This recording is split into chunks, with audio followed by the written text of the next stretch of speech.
Or আউটস্ট্যান্ড the master. তুমি যতই প্রতিভাবান হও, যতই দক্ষ হও, মনে রেখো, ক্ষমতার খেলায় তুমি যদি ভুল মানুষকে ছাপিয়ে যাও, তবে খেলা শেষ। এইটাই পাওয়ারের প্রথম আইন। Never আউটশাইন the master. তোমার বস, নেতা, টিচার বা যে কোনো উচ্চপদস্থ মানুষের সামনে এমন কিছু করে ফেলো না যাতে তারা নিজেরাই হুমকির মুখে পড়ে। ধরো তুমি খুব ভালো কাজ করতে জানো, তুমি তোমার বসের থেকেও কিছু ভালো করে ফেললে, তখন এই দুটো জিনিস ঘটতে পারে। সে তোমাকে প্রতিভাবান ভাববে, আর সে তোমাকে তার জায়গা নেওয়ার সম্ভাব্য হুমকি ভাববে।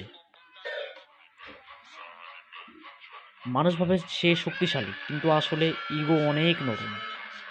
তুমি যদি কাউকে বুঝিয়ে দাও যে তুমি তার চেয়ে বেশি উজ্জ্বল, তবে সে তোমাকে সুযোগ দেবে না, বরং বাধা দেবে।